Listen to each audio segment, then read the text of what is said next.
Okay, hello everyone. Good morning. I'm loving seeing all the lively conversation. I'm sorry that I have to interrupt. We're about to start our session today, although it seems you already started. And that is really, really great. My name is Ines Yavad. I am a Next Generation Fellow with the UN Foundation, and I'll be your moderator for today. And I'm very pleased to see you all here.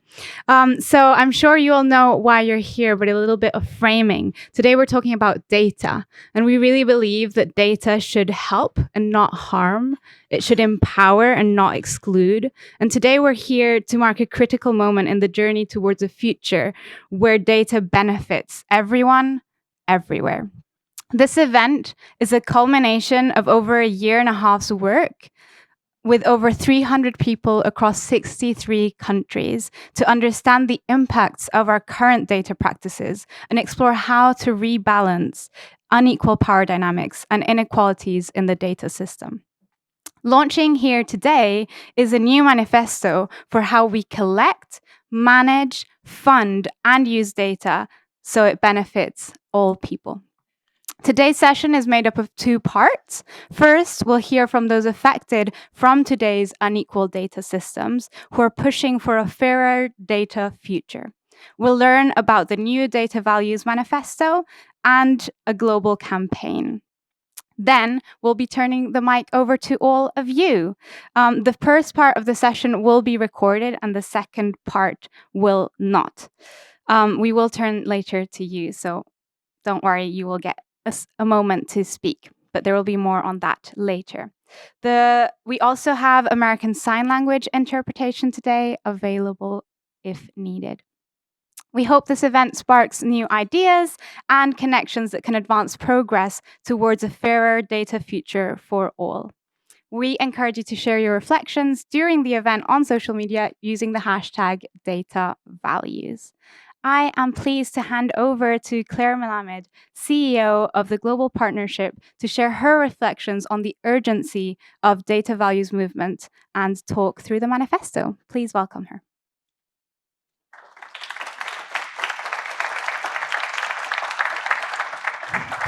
Thank you so much, Inez. It's fantastic to be here today. I think, like you, I feel a little bit guilty interrupting what's felt like a particularly joyous reunion party this morning. It is just so lovely to be seeing everybody again, being back in this room with so many friends, and many of whom haven't seen each other for years now. And I think we're absolutely delighted to be able to provide this excuse for all of you to catch up and share your stories. I think I also want to really celebrate the progress, particularly given the context of the last few years that we've made on the Data Values Project. And we're really excited today because this today marks the shift from the formation and development phase to the campaign phase of this work, where we're really collectively wanting to start making an impact on the practices, on the policies, and on the norms that govern the data, which, as we know, in all kinds of ways, is having an impact on our lives. I wanted to give all of you a little bit of background on why we thought this was important to do, why we're launching this today. All of you will have your own reasons for being involved in this work, and we're really looking forward to hearing that and hearing how this can fit within the work of your own organizations. But for us at the Global Partnership, the first reason that we felt it was important to launch the Data Values Project is quite simply because you, our partners, asked us to. We've always heard from the very beginning in our network that we can support our community to take a bolder stance and to mobilize our network around issues that we collectively care about. I'm very happy to welcome a couple of members of our board here today, and one of the recurring themes in our board meeting is always be braver, be more ambitious. So I hope that we're rising to that challenge together today. I think, it's a real opportunity for us to mobilize our network, not just to think, but to act on the issues that we collectively care about, because one of the founding principles of coming together in a partnership is that together we are more powerful than any of us are alone. And that is the guiding light of the Data Values Project. But I think, as so many of us the pandemic was also a turning point. We saw very starkly the opportunities, but also the threats of technology and the almost real-time data that it can support. We all was obsessively checking the data every day. We wanted real-time figures. And I think, we were very aware that we wanted to know, and we wanted our governments to know information so that they could make the right decisions on access to tests, on access to vaccines, on the most effective vaccine, food availability, all of the many, many crises and decisions that we faced. Technology helped us with that. And the need for data was suddenly apparent to people who'd never really thought about it before. But that moment also showed us very starkly that we can't separate the technical and the ethical. We shouldn't accept the rollout of technology in the forms of apps and other tracking devices that do not safeguard people's privacy or without their consent. We shouldn't, and we don't have to. There is no, and there should be, no dilemma and no trade-off between efficiency and equity when it comes to data and technology. And it also showed data is not something that we can do to people. We have to ask people what they want data to do for them and give them power to determine how they are represented. And questions of power and agency have been central to the thinking of the Data Values Project from the very beginning. So we need a collective set of values to help us work together as we collaborate on data to support climate action, to reveal the realities and the challenges for the most vulnerable, and as we build the movement for change, ensuring that the technologies of the future are built with people at their heart. The Data Values Project is a response to all of this, to the demands of our network and to the changes in the external world that we see out there. It has, as Ines said, it's been an initiative that we've proudly led together with the Technical Advisory Group. Big hand for the Technical Advisory Group.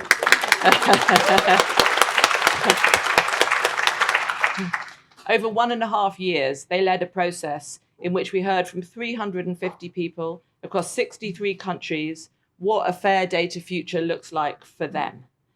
And in the process, of course, we also reflected internally as a secretariat about what a data values approach means to our work and our processes. If these are values that we are promoting out there in the world, we have to be reflecting on them inside as well. So we're really pleased now, and slightly relieved, I think we can say, to be moving to the campaign phase of the data values work. And it's a phase where we put into practice all that we've heard. We're going to mobilize more stakeholders to join this movement. The campaign is guided, as you will hear more today, by 5 calls to action.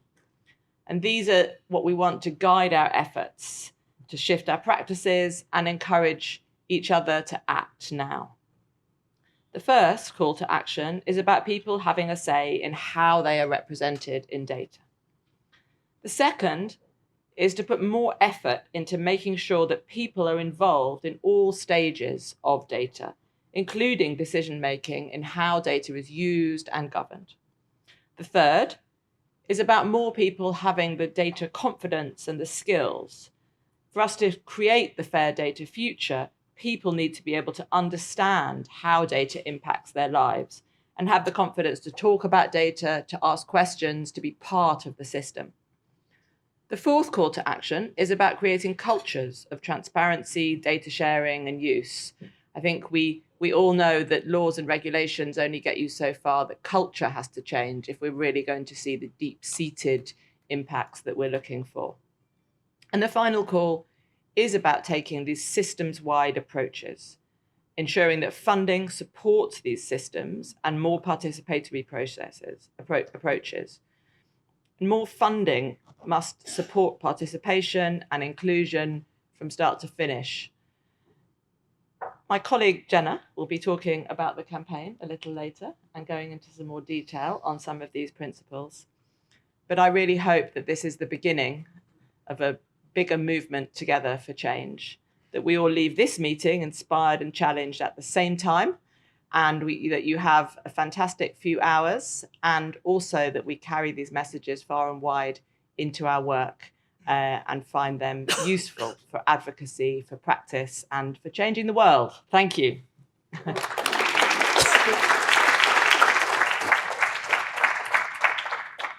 Thank you, Claire. That was brilliant framing and challenge as well. I'm pleased to pass now to our next speakers who will share their personal experiences, ideas, reflections on why action on data values is urgently needed. Joining us today, we have Ola Awad, who is the president of the Palestinian Central Bureau of Statistics, where she leads all statistical operations. She's a member of the Palestinian community regionally and internationally, and sits on many global boards, high-level groups, and councils, including the Global Partnerships Board. Welcome to you, Ola. Thank you. We also have Pamela Molina, who's the executive director of the World Federation of the Deaf. Pamela is from Chile. She has over 15 years of experience in international human rights and is a recognized advocate and speaker on disability, linguistic, and minority groups' rights. Welcome, Pamela. We also have Patrick Karezi. He's a youth data advocate, born in Rwanda, raised and educated in Uganda, and working in the Gambia. Patrick has worked on many projects related to sustainable development with a focus on youth empowerment. He's been part of a youth group that has shaped the Data Values Project. Welcome to you too. Thank you so much. And we have Rob Robinson. He's a special advisor at Partners for Dignity and Rights. Rob is a formerly homeless community organizer and activist based in New York City. His work focuses on changing people's fundamental relationship to land and housing. Welcome to you too. Thank you. So I would love to hear from all of you on why you believe we must urgently put the Data Values Manifesto into action. And I'll turn to Ola first. Thank you. And it's really a pleasure being today with you all. I mean, this question can't be asked to a chief statistician, though. But what I can say that, I mean, data is so much important because it just gives you a clear picture. I mean, it's like taking a photo on the facts on the ground. And this is where it just shows everyone where we are and how we are going to move on. So from my social life, from the family, from the individual, going to actually to the economy and to the decision makers. So this is how much important is data.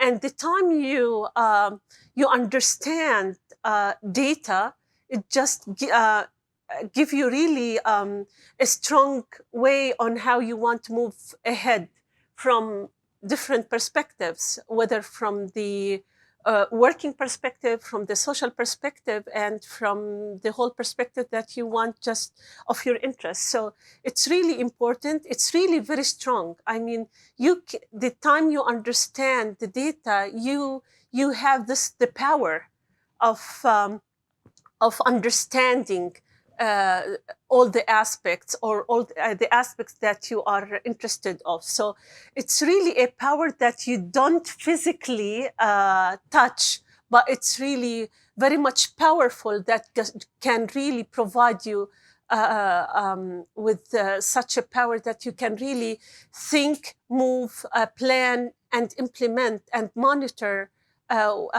your progress. So it is really important in all of our lives and in all of our work. And when we talk about our nation and our country, is just to give you such a clear picture where we are and how we want to move ahead. So it's really a powerful tool that you can use in your life in so many different ways and means. I may say, as a brief summary on the importance of data. Thank you so much, Ola. I would love to ask the same question to Pamela. And we have Elizabeth Lockwood from the Christian Blind Mission who will be voicing Pamela. So Pamela, it's the same question for you. Why you believe we must urgently put the Data Values Manifesto into action. Thank you, Ines, and the Data Values team for inviting me here.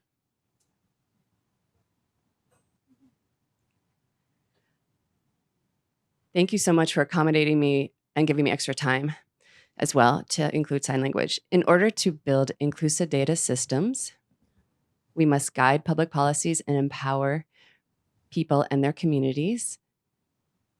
And the most marginalized communities must be involved in all data processes to shape how they're represented in data from the outset to the publication. Inclusive data systems also mean that data processes are led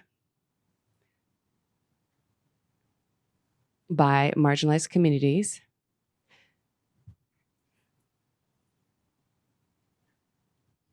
and carried out in linguistic and culturally appropriate contexts to collect data and on their crucial needs and experiences, which are often silenced and omitted. This is not being done enough. And consequently, there are significant data gaps related to persons with disabilities and deaf people. In the case of deaf people, language exclusion increases this gap. This is especially evident in the monitoring of the Sustainable Development Goals, in which there are 10 indicators related to disability data disaggregation by disability status. And out of those, we only have 2 that have data. In addition, data is not yet disaggregated with an intersectional focus. For example, it would be of great importance and value to understand how many deaf people there are in each country who are native national sign language users. So these gaps glaringly demonstrate how disability data are not being collected, and thus persons with disabilities continue to be excluded from global policies, programs, and representation. So how can we comply with the data manifesto? First, we must consult with persons with disabilities and their representative organizations, including national associations of deaf people, and through their national sign languages in all decision-making processes related to disability data. Since this is especially essential since persons with disabilities understand their communities and experiences better than anyone. Organizations of persons with disabilities also can locate their members more easily and more effectively and can ensure accurate numbers and best connect with the hardest to reach persons in their communities and overcome barriers such as lack of internet access and lack of cultural understanding of surveys. Secondly, we must recognize, promote, financially support, and use data from organizations of persons with disabilities. Citizen-generated data produced by organizations of persons with disabilities can fill gaps, especially to monitor the SDGs and the Convention on the Rights of Persons with Disabilities. To achieve this, we need to establish more co-creation and co-ownership of data production between organizations of persons with disabilities and national statistical offices.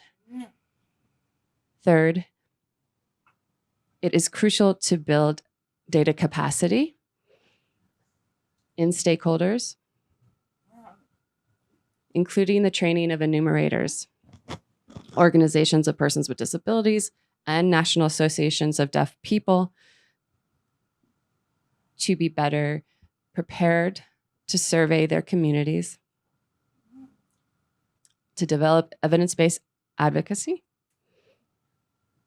and for future emergencies. Then it's essential to form multi-stakeholder partnerships in inclusive data processes.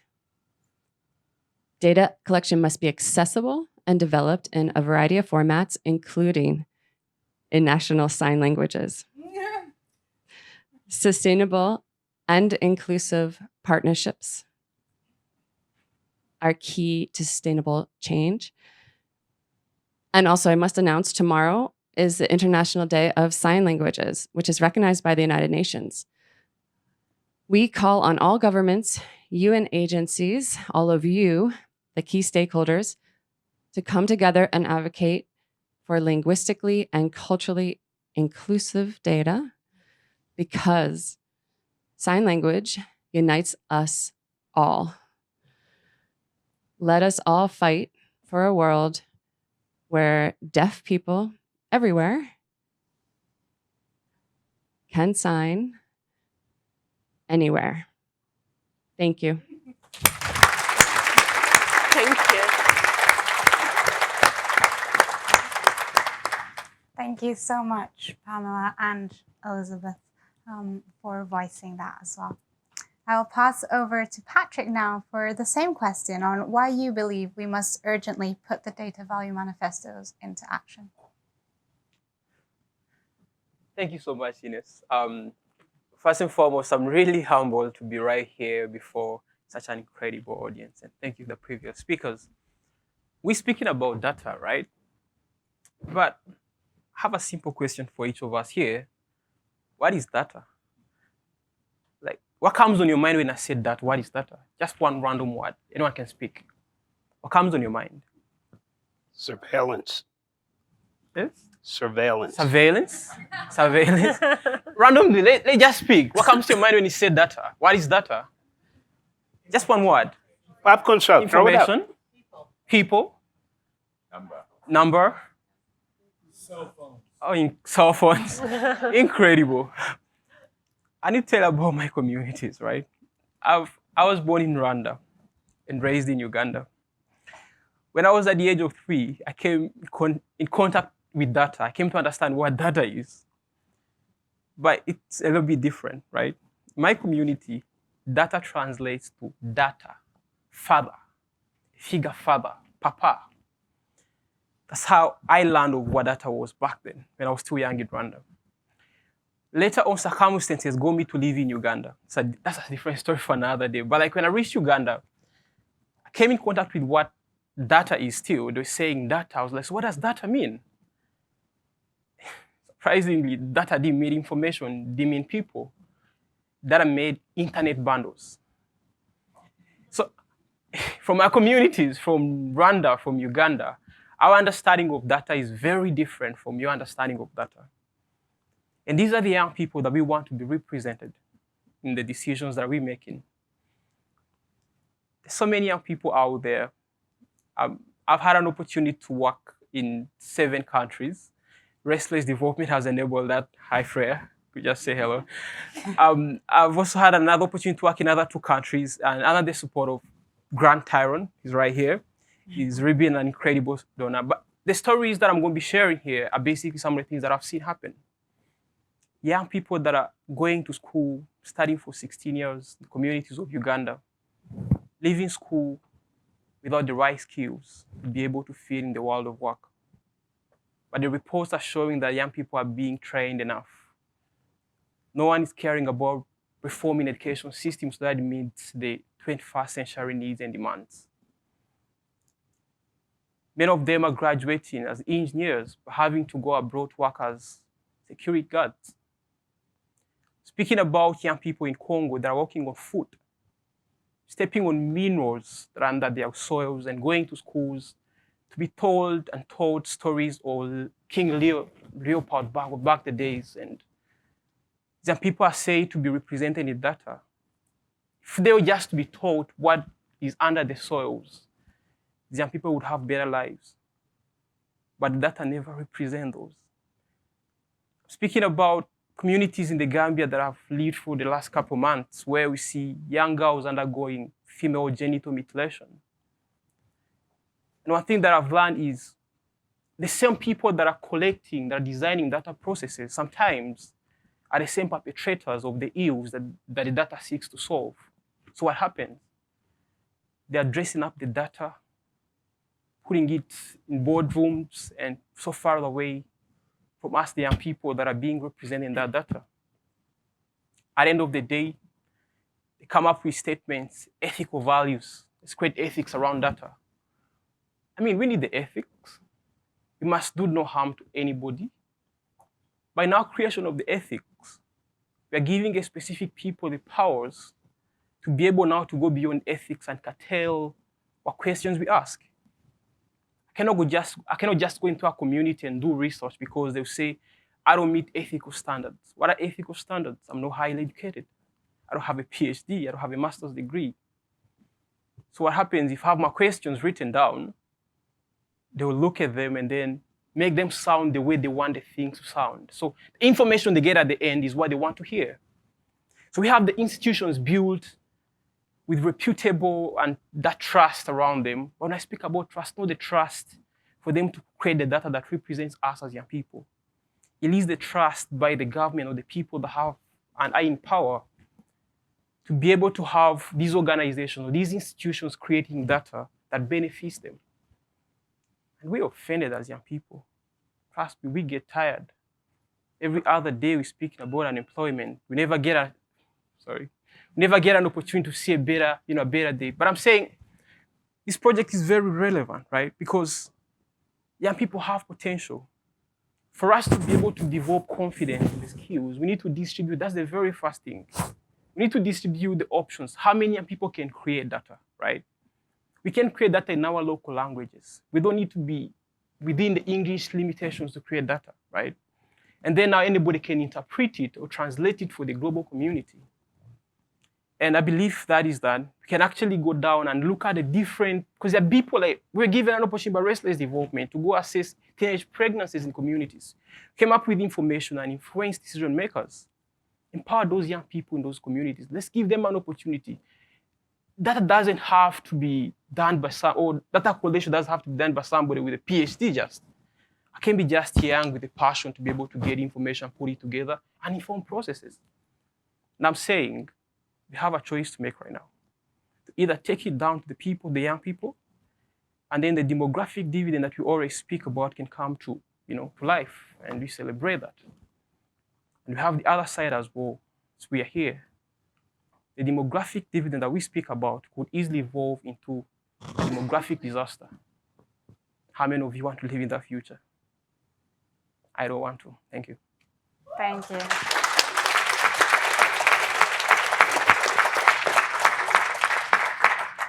Thank you, Patrick. I could see many heads nodding, including on the panel, of what you were saying. I'd love to pass to Rob as our final member of the panel on why you believe we must urgently put the Data Manifesto to life. So first, I want to thank the Data Values Project for inviting me here, Ford Foundation for having us, but this lovely audience for getting up so early and being here, right? And in particular, there are two women who I'm going to embarrass right now, Joanne Kemeth Ward and Sia Hedge, two women that have influenced my work and my life, so I want to recognize them. So thank you. I'm going to answer the question through some practical work. I'm a big believer in human rights. You heard I volunteer with the Human Rights Organization. And within human rights, I believe in a set of values and principles. Human rights speak to that.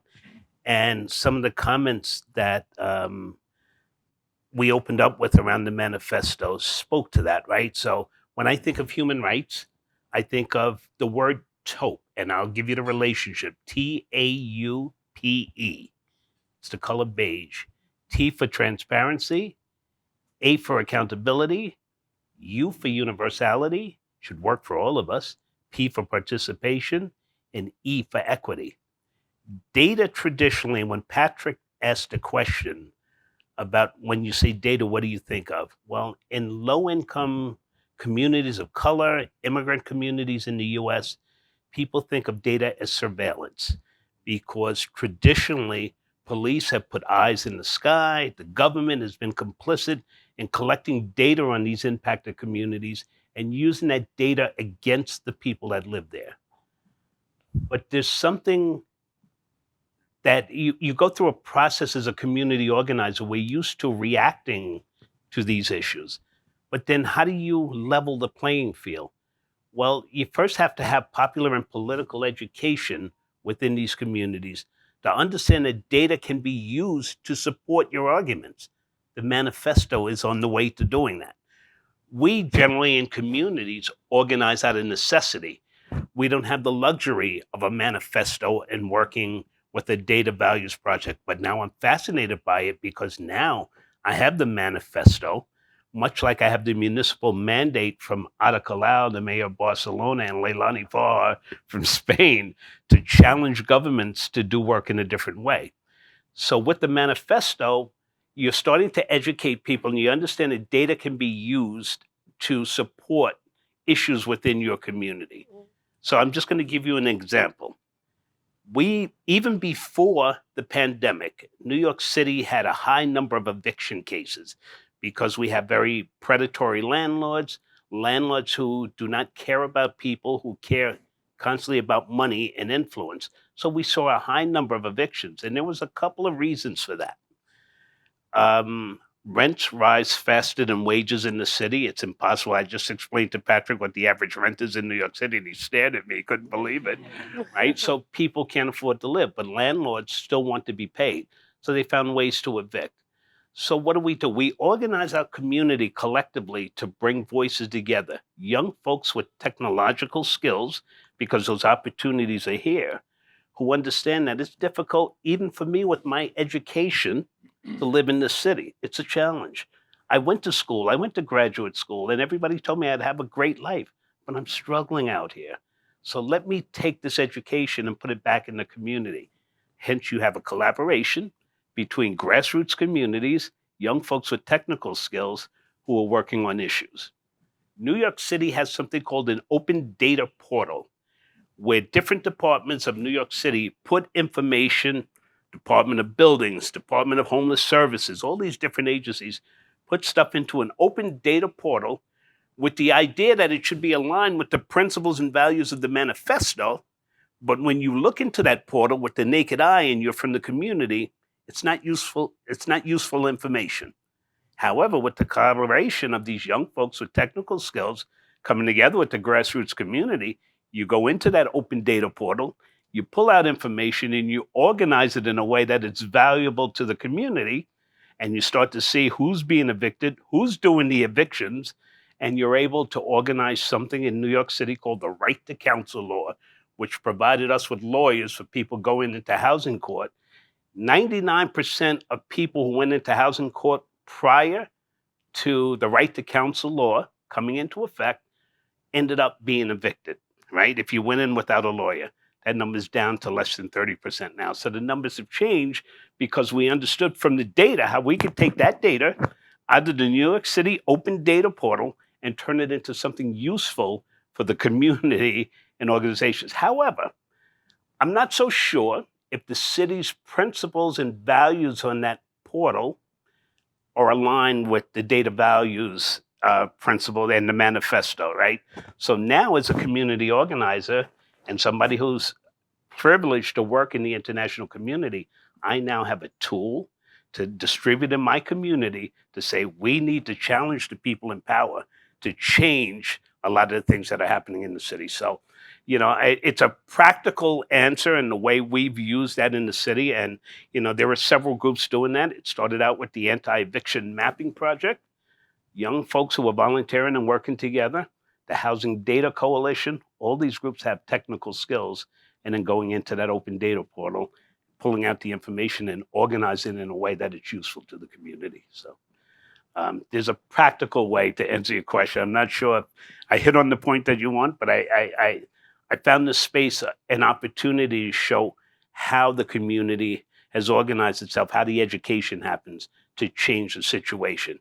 Data can be used to make your arguments, just like the people in power use it against you. You could use it to change your situation. So, Thank you, Rob.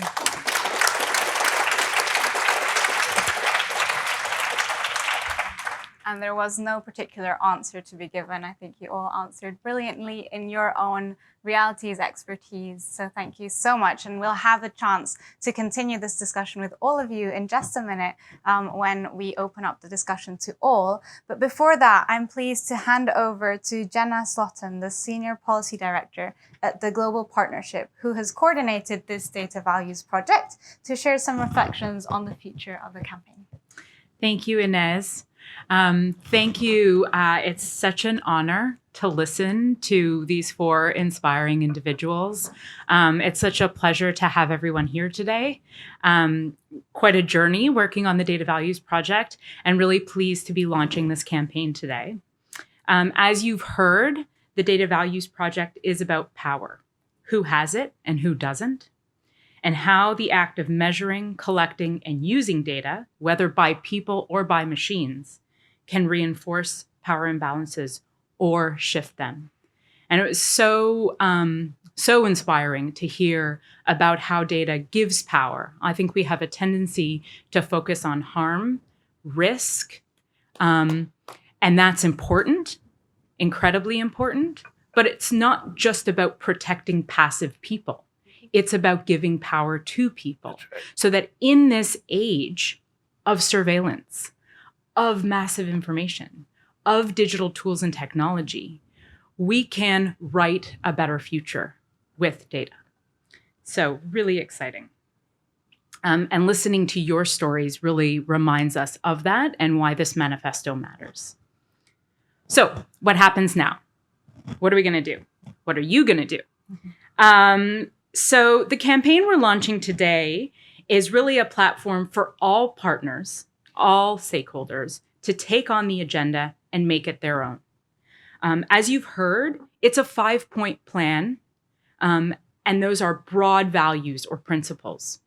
We hope and encourage that you and others will tailor your advocacy, make the messages your own, and run with it, tailoring to your local context, your national context, regional context, or global discussions that you find yourselves in. To support this effort, you will find lots of tools on the Data Values Web Hub that you can access through the Global Partnership website and by clicking on the QR code at your table. And so what we're doing is we're providing tools to support that advocacy. You're welcome to reach out to us and explore how to collaborate, but you're also encouraged to just run with it and do it on your own. A key priority of the campaign is to center underrepresented voices as well. For this reason, we're really excited to have launched a Data Advocates program. That program opened, or the call for applications opened in early September, and it will be open until October 2nd. So if you know of people or have networks and want to share that program. The data advocates are individuals from grassroots organizations who will be provided with some resources and training and support to take up the manifesto points, to advocate in their communities and on the issues that they care about most to drive change. I am really pleased to say that we've already received 150 applications from over 30 countries. And so we're so excited about this cohort and even to explore how we can expand it beyond the initial number. So now, what can you do? First, you can join the movement by taking at least one action as an individual or in your organization to raise awareness around data values and advance a fair data future, whatever that may be. So pushing out the messages and thinking about how they resonate with your activities and how you might take those messages forward. Second, you can reflect within your own organization about what data values mean and examine whether and how your internal processes should shift or change. And we have just the tool to help you do that, which you'll be using in just a moment in the second half of the event today. And finally, together, we can turn the manifesto into practical strategies and actions. So from testing new ways to foster participation in data governance, to supporting adoption of new norms regionally or globally, we at the Global Partnership have started to explore with partners different ways to implement this agenda. And we're eager to hear your ideas and to explore how to collaborate with you. So that's an open invitation to identify practical activities for taking these manifestos forward in a range of areas. Now, one of the things I've noticed for those of you who've been hoofing around the streets of Manhattan this week at the UN General Assembly is that alongside the real dire crises that we see in the world today, food security, global conflict, climate, education, digital cooperation has been a central theme at the UN General Assembly, more than I think I've ever seen in all of my years nibbling on the margins here.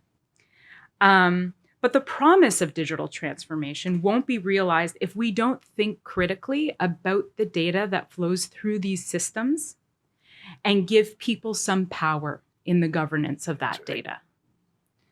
We need to think big and not be afraid to harness data and technology for innovation and action, but we do need to stay anchored in these values that really prioritize people.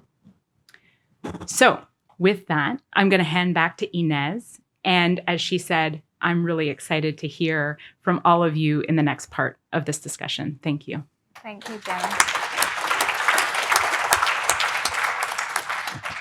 I know you're all itching in your seats now. I said you're going to be able to talk, and the time is almost here.